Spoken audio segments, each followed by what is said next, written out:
Voter তালিকা প্রণয়নে বাড়ি বাড়ি যাওয়া নয়, আপগ্রেড চায় বিএনপি। একসঙ্গে আওয়ামী লীগের এক ঝাঁক পলাতক নেতা। জানাবো ভারতকে বাংলাদেশের বর্তমান বাস্তবতা মেনে নিতে হবে। এবং সর্বশেষ জানাবো পুলিশ সদস্যকে মারধর করা সেই 2 নারী গ্রেফতার। এতক্ষণ শুনছিলেন সংবাদ শিরোনাম, এবারে বিস্তারিত। তবে তার আগে অনুরোধ থাকবে আমাদের চ্যানেলটি সাবস্ক্রাইব করে বেল আইকনটি ক্লিক করুন।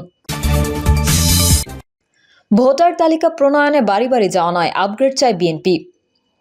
ত্রয়োদশ জাতীয় সংসদ নির্বাচনের জন্য সঠিক ভোটার তালিকা প্রণয়নে বাড়ি বাড়ি যাওয়া নয়, আপগ্রেড চায় বিএনপি। সোমবার বিকালে দলের নির্বাচন সংস্কার বিষয়ক কমিটির আহ্বায়ক স্থায়ী কমিটির সদস্য আব্দুল মঈন খান এই কথা বলেন। তিনি বলেন, আসলে সত্যিকার অর্থে অনেস্টলি সঠিক ভোটার তালিকা আমরা করতে চাই, তাহলে কিন্তু আমরা বাড়ি বাড়ি যাওয়া নয়, আমরা কম্পিউটার এআই। আজকে কিন্তু আমরা কম্পিউটারকে বলে দিলে সে নিজেই করে দিতে পারে, সেটা অ্যাবসলিউটলি অ্যাকুরেট হবে। আমি কোন দিনকে 18 মাস হয়ে যাব সেটাও কিন্তু কম্পিউটার করে দিতে পারে। সেটার জন্য বাংলাদেশের 18 কোটি মানুষের বাড়ি বাড়ি যাওয়ার প্রয়োজন নেই। বাড়ি বাড়ি যাওয়া এটা অত্যন্ত সময় সাপেক্ষ এবং অপ্রয়োজনীয়, এবং এটাতে ভুল হওয়ার অনেক সম্ভাবনা বেশি। যিনি মারা গেছেন তার নামটা অটোমেটিক্যালি বাদ চলে যাবে। এই বিষয়ে আমরা সংস্কার প্রস্তাবে স্পষ্ট করেছে এটা আপগ্রেড হবে। সরকারের আরও সংস্কার, প্রশাসনিক সংস্কার, জুডিশিয়াল সংস্কার, আইন শৃঙ্খলা বাহিনীর সংস্কার আছে। এগুলো সব সম্পন্ন করে নির্বাচন উপহার দিতে আমাদের মনে হয় না খুব বেশি হলে 3 থেকে 4 মাসের বেশি সময় লাগবে। সব রিকমেন্ডেশন ফাইনাল হওয়ার পরে আপনারা ধারণা পাবেন প্র্যাকটিক্যালি আমাদের কয়েকদিন সময় লাগবে একটা ইনক্লুসিভ ইলেকশন অনুষ্ঠানের জন্য। একসঙ্গে আওয়ামী লীগের এক ঝাঁক পলাতক নেতা। বৈষম্য বিরোধী ছাত্র আন্দোলনের মুখে সাবেক প্রধানমন্ত্রী শেখ হাসিনার পদত্যাগের পর আওয়ামী লীগের অনেক প্রভাবশালী মন্ত্রী ও নেতাকর্মী দেশ ছেড়ে পালিয়েছেন। ভারত, যুক্তরাজ্য, যুক্তরাষ্ট্র, সিঙ্গাপুর সহ বিভিন্ন দেশে অবস্থান করছেন তারা। এছাড়া অনেকের অবস্থান অজানা। সম্প্রতি যুক্তরাজ্যে একসঙ্গে দেখা গেছে আওয়ামী লীগের একাধিক পলাতক প্রভাবশালী নেতাকে। জানা গেছে লন্ডনের সাবেক প্রধানমন্ত্রী শেখ হাসিনার ভার্চুয়াল সমাবেশের দর্শক সারিতে ছিলেন আওয়ামী লীগের কয়েকজন মন্ত্রী, প্রতিমন্ত্রী, সংসদ সদস্য ও আমলাকে। তাদের সবার বিরুদ্ধেই একাধিক মামলা ও দেশত্যাগের নিষেধাজ্ঞা আছে। সেখানে ছিলেন সাবেক মন্ত্রিপরিষদ সচিব কবির বিন আনোয়ার, সাবেক প্রবাসী কল্যাণ ও বৈদেশিক কর্মসংস্থান প্রতিমন্ত্রী শফিকুর রহমান চৌধুরী, ফরিদপুর 1 আসনের সাবেক সংসদ সদস্য আব্দুর রহমান, সিলেট 3 আসনের সাবেক সংসদ সদস্য হাবিবুর রহমান হাবিব। রোববার ইস্ট লন্ডনের ইমপ্রেশন ভ্যানু হলে যুক্তরাজ্য আওয়ামী লীগের আয়োজনে শেখ হাসিনার ভার্চুয়াল সমাবেশ হয়। সেখানে মোবাইলে বক্তব্য দেন শেখ হাসিনা। ভারতকে বাংলাদেশের বর্তমান বাস্তবতা মেনে নিতে হবে। গদিচ্যুত শেখ হাসিনা ভারতে আশ্রয় নেওয়ার পর থেকেই ভারত খুব পরিকল্পিতভাবে বাংলাদেশকে অস্থিতিশীল করতে সর্বাত্মক চেষ্টা চালিয়ে যাচ্ছে। সংখ্যালঘু নির্যাতন, বিশেষ করে হিন্দু নির্যাতনের গুজব ছড়িয়ে ডক্টর মোহাম্মদ ইউনূসের অন্তর্বর্তী সরকারকে আন্তর্জাতিক মহলের সাম্প্রদায়িক সরকার হিসেবে তুলে ধরতে আপ্রাণ চেষ্টা চালিয়ে যাচ্ছে। বাংলাদেশ বিরোধী এই প্রোপাগান্ডায় শুধু ভারতীয় মিডিয়া জড়িত বলে এতদিন যেই ধারণা দেওয়া হয়েছিল তা সত্য নয়। এর পেছনে যে ভারত সরকারও জড়িত তা ধীরে ধীরে স্পষ্ট হয়ে উঠেছে। বিশেষ করে নারী ও শিশু নিপীড়নের দোষে দোষী ইসকন থেকে বহিষ্কৃত তথাকথিত ধর্মগুরু চিন্ময় দাস সুনির্দিষ্ট অভিযোগে আটক হওয়ার পর তা আরও পরিষ্কার হয়েছে। চিন্ময় ইস্যু নিয়ে ভারত অতিরিক্ত বাড়াবাড়ি শুরু করেছে। আদালত থেকে জামিন না পাওয়ায় ভারতের পররাষ্ট্র দপ্তর যে ভাষায় বিবৃতি দিয়েছে তা ছিল কূটনৈতিক শিষ্টাচার বহির্ভূত। ভারতের বিবৃতি ছিল অতিরঞ্জিত ও অসত্য তথ্য দিয়ে ভরা। আপত্তিকর শব্দে সাজানো ভারতের বিবৃতিটি ছিল বাংলাদেশের অভ্যন্তরীণ বিষয়ে হস্তক্ষেপের শামিল। আইন লঙ্ঘনকারী ব্যক্তি তিনি যেই বর্ণের বা ধর্মের বিশ্বাসীরই হোক না কেন, বাংলাদেশে প্রচলিত বিধি মোতাবেক ব্যবস্থা নেবে, এটাই স্বাভাবিক। কিন্তু ভারত গায়ে পড়ে যে আচরণ শুরু করেছে তা গ্রহণযোগ্য নয়। ভারতের এই ন্যাক্কারজনক আচরণকে তাই বাংলাদেশের জনগণ দৃঢ়ভাবে প্রত্যাখ্যান করেছে। বাংলাদেশ সরকার পাল্টা বিবৃতি দিয়ে তীব্র প্রতিবাদও জানিয়েছে। তারপরেও ভারত থেমে নেই। বাংলাদেশের ধর্মীয় দাঙ্গা লাগানোর ক্ষেত্রে সাম্প্রদায়িক বিষ বাষ্প ছাড়িয়েই যাচ্ছে। বাংলাদেশের পরিস্থিতি নিয়ে অসত্য ও অপতথ্য প্রচারের মাত্রাও বাড়িয়ে দিয়েছে। ভারতীয় মিডিয়ার উপস্থাপকদের মুখের অমার্জিত ভাষা, উচ্চ স্বরে চিৎকার চেঁচামেচি ও শরীরের অরুচিকর অঙ্গভঙ্গি অনেক ক্ষেত্রেই ভদ্রতার সীমা ছাড়িয়ে যাচ্ছে, যা সভ্য সমাজের মানুষের পক্ষে গ্রহণ করা সম্ভব নয়। শেখ হাসিনা ছিল ভারতের জন্য সোনার ডিম দেওয়া রূপকথার হাঁসের মতো। শেখ হাসিনার কাছে যখন যা চেয়েছে তাই পেয়েছে তারা অনায়াসে। কাজেই এমন একজন তাদের প্রয়োজন ছিল। সোনার হাঁস যতদিনই বেঁচে ছিল প্রতিদিন একটি করে সোনার ডিম পাওয়ার লোভে গৃহস্থ হাঁসটিকে যেমন যত্ন করতেন, ভারতও তেমনই তাদের স্বার্থে হাসিনাকে ক্ষমতায় টিকিয়ে রাখতে যা করার তাই করেছে। এখানে ভারতের কায়েমি স্বার্থ রয়েছে। ভারত চেয়েছিল হাসিনা চিরস্থায়ী রূপে বাংলাদেশের ক্ষমতায় টিকে থাকুক। তাতে বাংলাদেশে তাদের চিরস্থায়ী স্বার্থ নিশ্চিত হবে। হাসিনা যেখানে একাই ভারতের স্বার্থ রক্ষা করে গেছে, সেখানে অন্য কারোর প্রয়োজন পড়েনি তাদের। ফলে তারা এই দেশের জনগণকে বিন্দুমাত্র গুরুত্ব দেয়নি। ভারত কখনো রাষ্ট্রের সঙ্গে রাষ্ট্র কিংবা দুই দেশের জনগণের সঙ্গে জনগণের বন্ধুত্বে বিশ্বাসী ছিল না। এই জন্য জনগণকে বাদ দিয়ে শেখ হাসিনাই হয়ে ওঠেন ভারতের কাছে গুরুত্বপূর্ণ।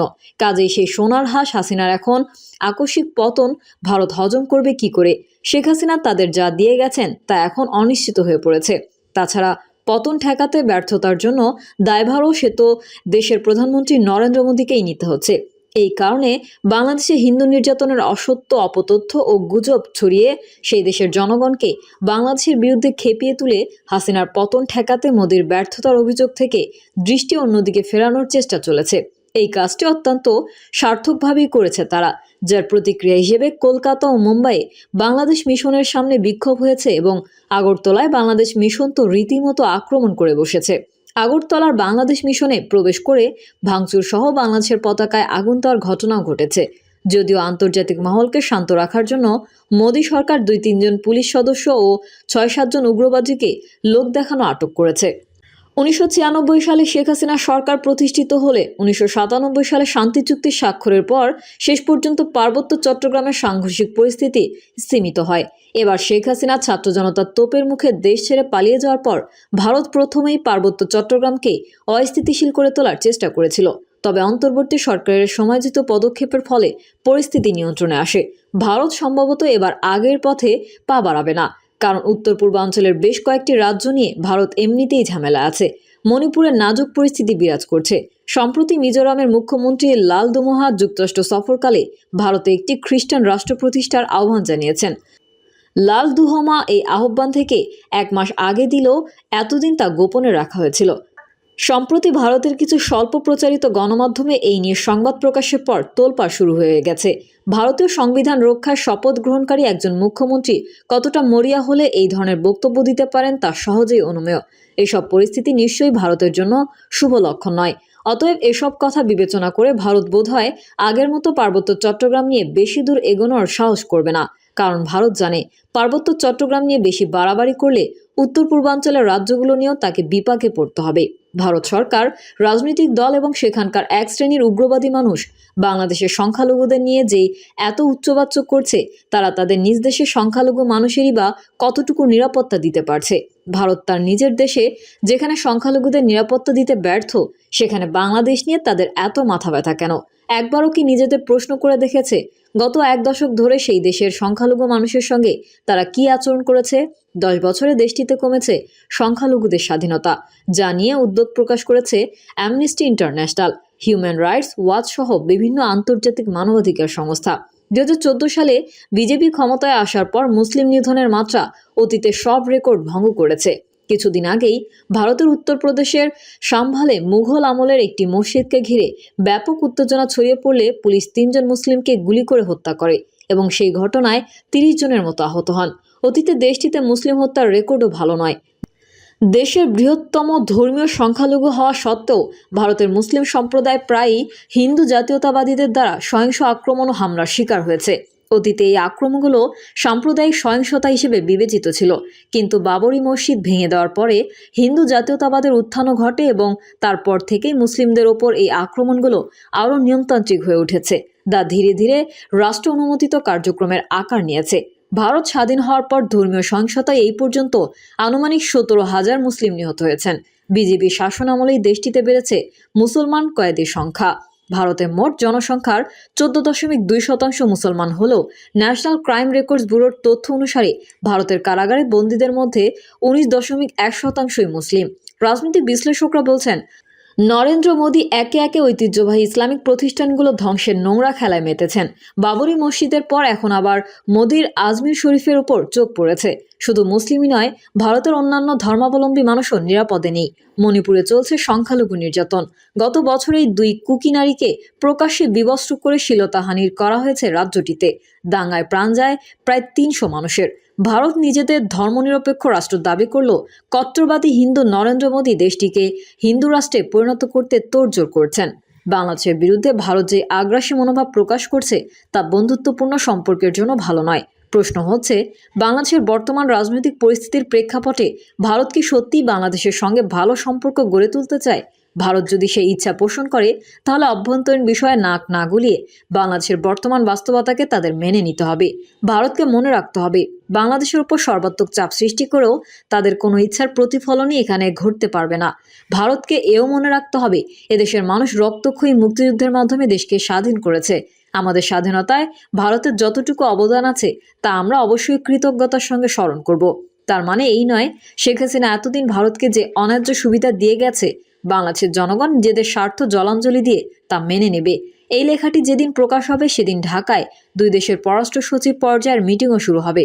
আশা করি এই মিটিংয়ে বাংলাদেশের বর্তমান বাস্তবতাকে মেনে নিয়ে চলমান রাজনৈতিক পরিস্থিতি স্বাভাবিক করতে ভারসাম্যমূলক বন্ধুত্বপূর্ণ সম্পর্কের বিষয়ে ভারত তাদের আন্তরিক মনোভাব প্রকাশ করবে। প্রিয় দর্শক, এই ছিল এখনকার সর্বশেষ সংবাদ। আপডেট সংবাদ পেতে চ্যানেলটি সাবস্ক্রাইব করে বেল আইকনটি ক্লিক করুন। কমেন্টে আপনার মতামত জানিয়ে আমাদের সাথেই থাকুন। ধন্যবাদ সবাইকে। আল্লাহ হাফেজ।